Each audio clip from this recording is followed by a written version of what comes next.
घर का त्याग किया, गंगा किनारे आए और गंगा किनारे आकर के स्नान किया और मन के अंदर विश्वास लिया, निश्चय किया कि अन्न जल का त्याग करके प्रायश्चित व्रत करूंगा।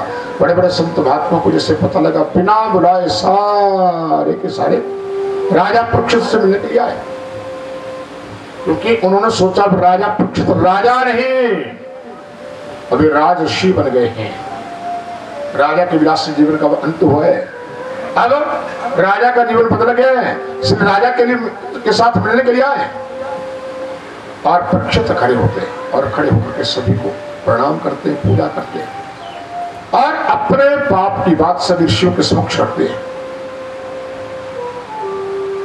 हम सभी का स्वभाव है कि हम पाप को छिपाते और पुण्य की बातें सभी के सामने प्रकट करते हैं, लेकिन शास्त्र का मत है कि पाप को छिपाओ मत और पुण्य को प्रकट मत करो, क्योंकि समाज के सामने पाप स्वीकार करने से पाप करने की आदत छूट जाती है।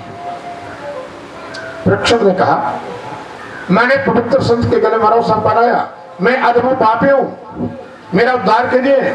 मैंने सुना कि पापी को यमदूत मारते पीटते ले जाते हैं, मेरा मन सुधरे, ऐसा कोई उपाय बताओ।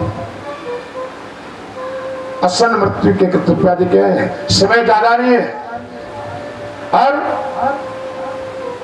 ज्ञान की लंबी चौड़ी बातें करेंगे, समय पूरा हो जाएगा, इसलिए मुझे ऐसा कोई रास्ता बताओ जिससे मैं परमात्मा के चरणों में लीन हो जाऊं, मुझे ऐसी कथा सुनाओ जिससे मुझे मुक्ति मिल जाए। अब ऋषिगण भी सोचने लगे कि हम लोग भी मृत्यु से डरते, अंत समय प्रभु का नाम होंठों के ऊपर आना बड़ा मुश्किल है और मात्र 7 दिनों में मुक्ति को पाना बड़ा मुश्किल है। महाज्ञानी को भी मृत्यु का डर लगता है। कहने का भाव था कि कोई भी ऋषि राजा को उपदेश देने के लिए तैयार नहीं हो, किसी में इस प्रकार की हिम्मत नहीं। परीक्षित सोचते हैं ये समर्थ होने पर भी मुझे ऋषि उपदेश क्यों नहीं दे रहे। विचार करते हैं कि व्यक्ति की जीव चाहे मेरा त्याग करें,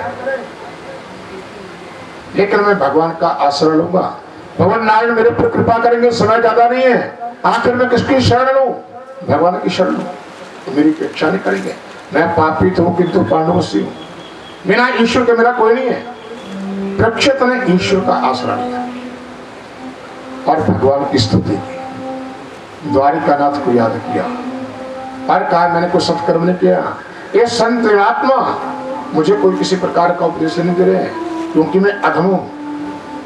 और जिस परमात्मा ने जब मैं माता के गर्भ में था तो ब्रह्मस्त्र से भी रक्षा की थी, आज भी रक्षा जरूर करेंगे। मैं पापी तो हूं किंतु पांडुवसी हूं, बिना ईश्वर की मेरा कोई सहारा नहीं है। और ईश्वर की स्तुति करनी शुरू की, भगवान का भजन करना शुरू किया। इस प्रकार से कहना प्रारंभ करते हैं कि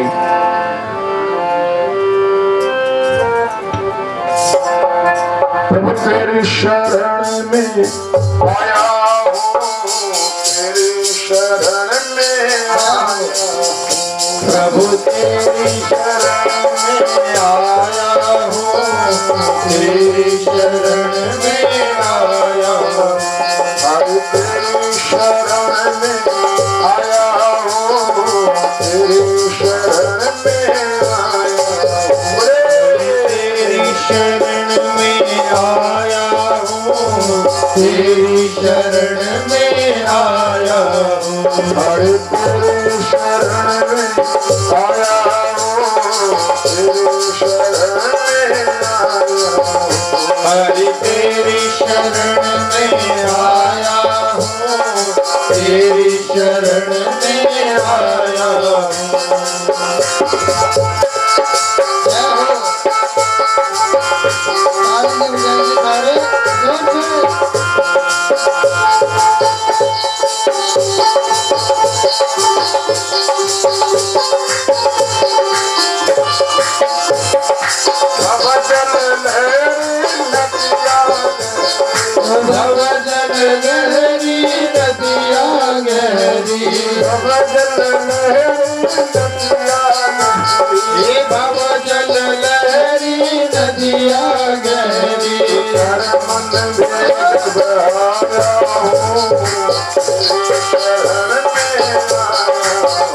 हरि तेरी शरण में आया हरि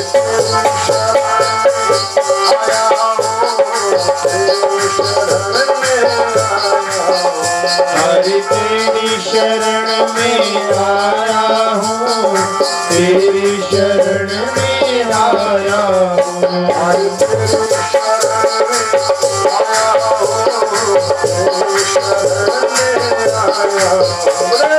तेरी शरण में आया हूँ तेरी शरण में आया हूँ।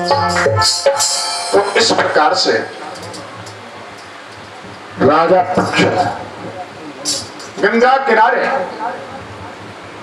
आसन लगा करके बैठे। अब सामने एक स्वर्णमय सिंहासन सामने रखा कि यहां मेरे गुरुदेव आएंगे और मुझे भगवान के साथ एक होने के लिए श्रीमद् भागवत की कथा को सुनाएंगे। ऐसा निश्चय करके गंगा किनारे आसन लगा करके बैठे और भगवान की स्तुति की। भगवान उस स्तुति को सुन करके नारद जी को आज्ञा देते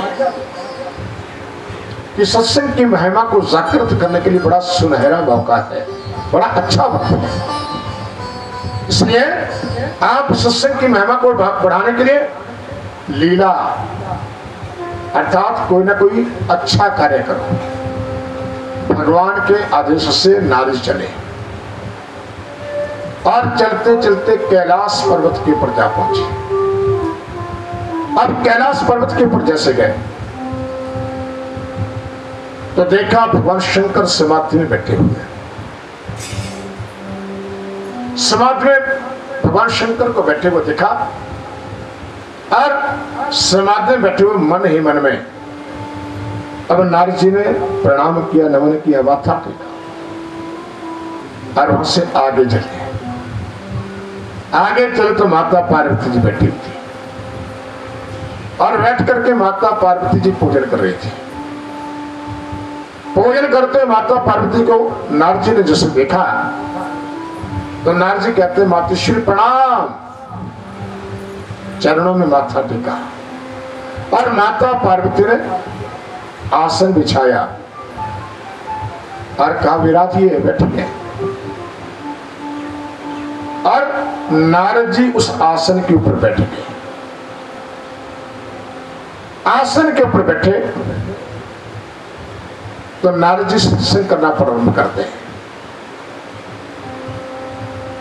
और सत्संग करते हुए कहना प्रारंभ करते हैं मातृश्री, जब कभी मैं कैलाश पर्वत के ऊपर आता हूं तो बस मैं यही देखता हूं कि भगवान शंकर समाधि में बैठे होते हैं। कहते हाँ ये तो सत्य है। नारद जी कहते हैं मातृश्री, मैं आपके माध्यम से जानना चाहता हूं कि आखिर भगवान शंकर जब समाधि में बैठ जाते हैं तो समाधि में बैठ करके भगवान शंकर किसका ध्यान करते हैं? ये प्रश्न किया आखिर किस लिए? सत्संग की महिमा को बढ़ाने के लिए। माता पार्वती कहती मुझे कोई पता नहीं कि किसका ध्यान करते। आंखें बंद करके समाधि में तो बैठे होते हैं, लेकिन मुझे ये ज्ञान नहीं कि मेरे आराध्य मेरे स्वामी ये किसका ध्यान करते हैं। तो नारद जी कहते हैं मातृश्री, जब भगवान शंकर समाधि से उठे तो आपने इस प्रश्न का उत्तर जरूर पूछना कि आप किसका ध्यान करते हो। माता पार्वती कहते हैं ठीक है, प्रश्न रोचक प्रश्न है, मैं पूछूं? नारद जी कहते हैं ठीक है, मैं आपसे एक और बात जानना चाहता हूं। कहते कही, हे माता जी, आपने देखा होगा कि भगवान शंकर जी के गले में मुंडों की माला है। आखिर वो सर किसके है? जो भगवान शंकर के गले में मुंडों की माला, सर किसकी है? माता पार्वती कहती इस बात को तो मुझे कोई पता है। अरे जब आप पहला प्रश्न करोगे तो उसको जरूर पूछ लेना, जरूर पूछो। अब तीसरा प्रश्न करते हैं नारद जी। हे मातेश्वरी, भगवान शंकर अजन्मे, इनका कोई जन्म नहीं होता, कोई मरण नहीं होता, आखिर इसका कारण क्या है? माता पार्वती कहते मुझे इस बात का कोई पता नहीं क्या कारण। कहते भगवान शंकर जी के पास अमर कथा है, और जो भगवान शंकर जी के मुखारबिंद से अपने कानों में अमर कथा को सुन जाता है, वो जीव जन्म मरण के चक्कर से छूट करके भगवान के सानिध्य को प्राप्त करता है। इसलिए हिमातेश्वरी जीवन काल के अंदर भगवान शंकर जी के मुखारबिंद से अमर कथा को जरूर सुन लेना। एक किसने कहा, नारद जी ने। किसको? माता पार्वती को। किस लिए? सत्संग की महिमा को जागृत करने के लिए। और सच्चिदानंद भगवान की कथा समझा रही, पता लग रहा है?